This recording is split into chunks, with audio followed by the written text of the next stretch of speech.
भूखे मर जाना, लेकिन ये 4 बातें स्त्री को कभी मत बताना। नमस्कार दोस्तों, गगन ज्ञान सरोवर यूट्यूब चैनल में आप सभी दर्शकों का एक बार फिर से स्वागत है। आज हम आपके लिए बहुत ही ज्ञानवर्धक प्रसंग लेकर आए हैं। इस प्रसंग को सुनने के बाद आपको ये पता चलेगा कि वे कौन सी 4 बातें हैं जो स्त्री को कभी नहीं बताना चाहिए। दोस्तों, आज की ये 4 बातें बड़ी ही ज्ञानवर्धक हैं। किसी भी मनुष्य को ये 4 बातें अपनी स्त्री को नहीं बताना चाहिए। दोस्तों, इस कहानी से आपको एक बहुत बड़ी सीख प्राप्त होने वाली है।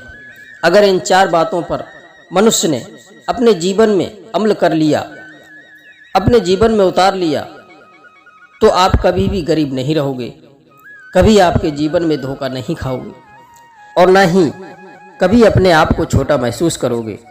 कभी भी आपके घर में झगड़ा नहीं होगा यदि इन 4 बातों को अपने आप तक ही सीमित रखोगे तो दोस्तों, निवेदन है कि इस वीडियो को पूरा और ध्यान से जरूर सुनें, तभी आपको कुछ समझ में आएगा।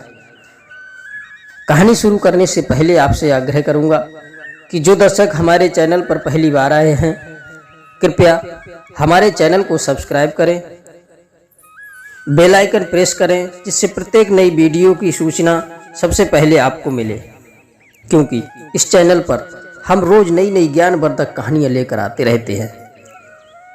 तो दोस्तों, शुरू करते हैं प्रसंग। किसी गांव में एक रमेश नाम का व्यक्ति रहता था। वह बहुत ही सीधे स्वभाव का व्यक्ति था। उसकी पत्नी भी बड़ी सीधी सादी थी। रमेश की पत्नी भी पड़ोसी व गांव वालों से कोई बात नहीं छुपाती थी। जो भी बात होती थी वो बता देती थी, कभी किसी से कुछ नहीं छुपाती थी। रमेश बहुत ही गरीब था। उसकी गरीबी की मजाक हर कोई उड़ाता था। रमेश एक सेठ के यहाँ काम किया करता था। जो भी वेतन सेठ के यहाँ से मिलता, उसी से रमेश के परिवार का गुजारा होता था। जितना भी वेतन मिलता था उसमें केवल खाने का ही खर्चा चल पाता था। रमेश व रमेश की बीवी बच्चों के तन पर फटे पुराने कपड़े थे। दोस्तों, इसी तरह से समय गुजर रहा था। एक दिन रमेश के सेठ ने रमेश को काम पर आने से मना कर दिया, जिससे रमेश बहुत दुखी हो जाता है। रमेश सोचने लगा कि ऐसे तैसे घर का खर्चा चल रहा था, अब भी चला गया। दुखी होकर रमेश अपने घर चला आता है और अपनी पत्नी को सारी बात बता देता है। रमेश ने जो पैसे बचा कर रखे थे वो भी धीरे धीरे खर्च हो जाते हैं। अब एक दिन वो भी आ गया कि रमेश के बीवी बच्चों को भूखा सोना पड़ा। जैसे ही सुबह हुई तो रमेश बहुत दुखी हो जाता है और दुखी होकर जंगल की ओर चला गया।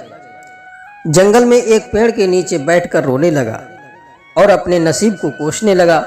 भगवान से शिकायतें करने लगा कि हे भगवान, तूने मुझे इतने दुख क्यों दिए हैं, जबकि मैंने अपने जीवन में कभी कोई पाप नहीं किया है और ना ही कभी किसी से कोई झूठ बोला है, कभी भी कोई चोरी नहीं की, फिर भी तूने मुझे इतने सारे दुख दिए, मैंने कभी कुछ नहीं बोला। एक सहारा था वो भी तूने छीन लिया। दोस्तों, रमेश ये सब अपने मन में सोच ही रहा था, तब तक कहीं से एक साधु महाराज रमेश के पास आ जाते हैं और पूछा, पुत्र, तुम इतने दुखी क्यों हो और इस वृक्ष के नीचे बैठकर क्या कर रहे हो? साधु महाराज रमेश से उसके दुख का कारण पूछते हैं तो रमेश महात्मा जी से बोलता है, महाराज, मैं बहुत गरीब हूँ और मैं एक सेठ के यहाँ काम करता था, उसी से मेरे परिवार का पेट पल रहा था।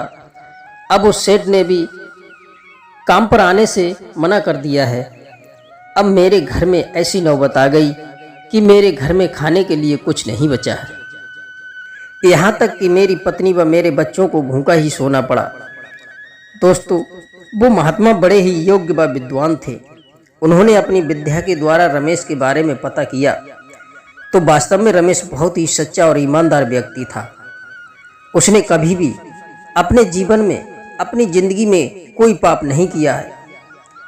तब वो साधु महाराज उस रमेश को अपने साथ अपनी कुटिया में ले जाते हैं और कहा, मैं तुम्हारी समस्या का जरूर कुछ समाधान करूंगा। तब महात्मा जी रमेश से कहते हैं कि मैं तुम्हें एक ऐसी जगह बताऊंगा जहाँ पर एक पेड़ है, वहाँ जाकर उस पेड़ से जो भी मांगोगे वह तुम्हारी इच्छाओं को पूरा करेगा। परंतु एक बात ध्यान रखना कि उस पेड़ के बारे में कभी किसी को मत बताना। अगर तुमने किसी को भी बताने की कोशिश की या भूलकर भी तुमने उस पेड़ के बारे में बताया तो तुम फिर से गरीब हो जाओगे। इसलिए इस बात को कभी किसी को मत बताना। अब रमेश महात्मा द्वारा बताए गए पेड़ के पास जाता है और सबसे पहले उसे अपने पत्नी और बच्चों का ख्याल आता है। रमेश ने सोचा कि सबसे पहले मैं इस पेड़ से कुछ खाने के लिए मांगूंगा, क्योंकि कल से मेरे बच्चे भूखे हैं। दोस्तों, सबसे पहले रमेश ने उस पेड़ से एक बोरी चावल मांगा तो उस पेड़ के पास एक बोरी चावल आ जाते हैं, जिन्हें लेकर रमेश अपने घर पहुंचा तो उसकी पत्नी चावल देख कर के बहुत खुश हो जाती है और सबसे पहले अपने बच्चों को खाने के लिए उन चावलों को पकाती है। तब पूरा परिवार पेट भर कर के खाता है। इसके बाद रमेश की पत्नी रमेश से पूछती है कि इतने सारे चावल तुम कहाँ से लेकर आए? मित्रों, रमेश अपनी पत्नी से कोई बात नहीं छुपाता था। तब रमेश ने सारी बातें अपनी पत्नी को बता दी। रमेश की पत्नी जो थी उसके पेट में कोई बात नहीं पचती थी। जब तक वो अपनी बात किसी को बता नहीं देती थी तब तक उसको चैन नहीं आता था। दूसरे दिन रमेश फिर उस पेड़ के पास जाता है और बहुत सारा धन लेकर आता। दोस्तों, इसी तरह से समय गुजरता चला गया और एक दिन वो आया कि रमेश अपने गांव में सबसे ज़्यादा अमीर व्यक्ति हो गया। यहाँ तक कि उस सेठ से भी ज़्यादा अमीर हो गया जिसके यहाँ वो काम किया करता था। रमेश के गांव वाले सोचने लगे कि ये कुछ काम धंधा तो करता नहीं है, फिर भी इसके पास इतना धन कहाँ से आया। मित्रों, रमेश के गांव वाले रमेश से पूछते हैं कि तुम इतना सारा धन कहाँ से कमा कर लाते हो। तो रमेश अपने बारे में किसी को कुछ नहीं बताता है, लेकिन रमेश अपनी पत्नी को सब कुछ बता देता था। जब रमेश गांव के लोगों को कुछ नहीं बताता तो गांव के लोग सोचने लगे कि इसकी पत्नी सब कुछ बता देती है, इसलिए रमेश की पत्नी से ही इसके बारे में पूछना चाहिए। तो गांव के लोग रमेश की पत्नी के पास जाते हैं तो रमेश की पत्नी सब कुछ बता देती है। तो गांव के लोग रमेश को छुप छुप करके देखने लगते हैं कि ये कहाँ जाता है और क्या करता है। अब सबको पता चल जाता है कि रमेश को धन इस पेड़ से मिलता है, तो वो पेड़ रमेश को धन देना बंद कर देता है। अब धीरे धीरे रमेश फिर से निर्धन हो जाता है। फिर वैसा ही हो गया जैसा कि पहले था, क्योंकि साधु महाराज ने बोला था कि अगर तुम उस पेड़ के बारे में किसी को बता दोगे या किसी को उस पेड़ के बारे में पता चल जाएगा तो वो पेड़ तुम्हें धन देना बंद कर देगा और तुम फिर से गरीब हो जाओगे। जब पेड़ धन नहीं देता है तो रमेश समझ जाता है कि शायद इस पेड़ के बारे में किसी को पता चल गया है, इसलिए यह पेड़ मुझे धन नहीं देता है। तो रमेश ने अपनी पत्नी से पूछा कि क्या तुमने किसी को इस पेड़ के बारे में बताया? तो उसकी पत्नी कहती है कि गांव वालों ने पूछा तो बता दिया। तो रमेश अपनी पत्नी पर बहुत क्रोधित होता है, लेकिन अब पछताने से क्या होता है। अब रमेश फिर से गरीब हो गया। रमेश फिर से दाने दाने को मोहताज हो गया। तो उसे फिर उस साधु महाराज की याद आई और साधु के पास पहुंचा। तो रमेश उन महात्मा के पैरों में गिर गया और बोला, महाराज, आप मेरी भूल को क्षमा करें, मैं पहले की तरह फिर से हो गया हूँ। तो महात्मा जी रमेश से बोले कि मैंने तुम्हें पहले ही बताया था कि इस पेड़ के बारे में किसी को मत बताना। रमेश बोला, महाराज, इसमें मेरी कोई गलती नहीं है, ये बात मैंने केवल अपनी पत्नी को ही बताई थी।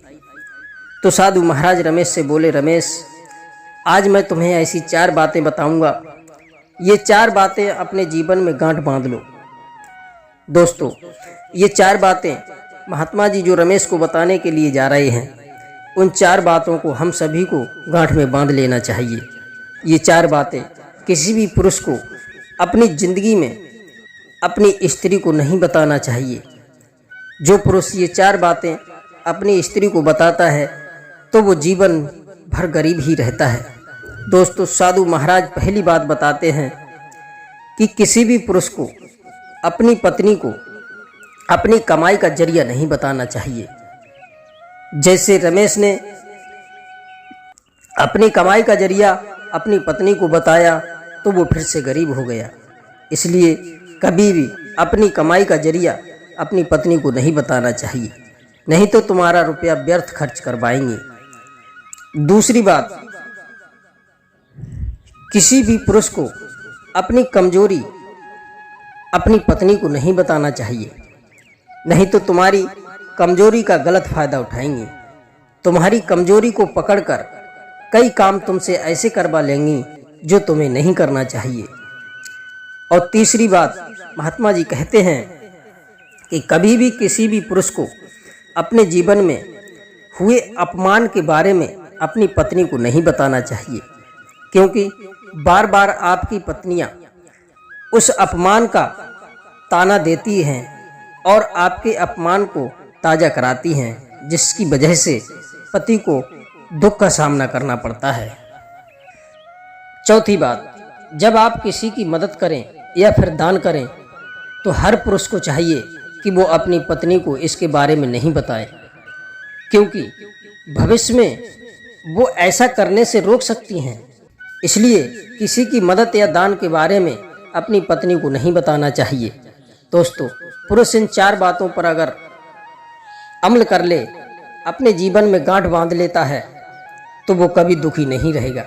इसलिए इन 4 बातों पर अपने जीवन में अमल जरूर करें। दोस्तों, यदि आपको कहानी पसंद आई हो तो कहानी को लाइक और शेयर अवश्य करें। आप सभी दर्शकों का बहुत बहुत धन्यवाद। जय श्री कृष्णा, जय श्री राधे।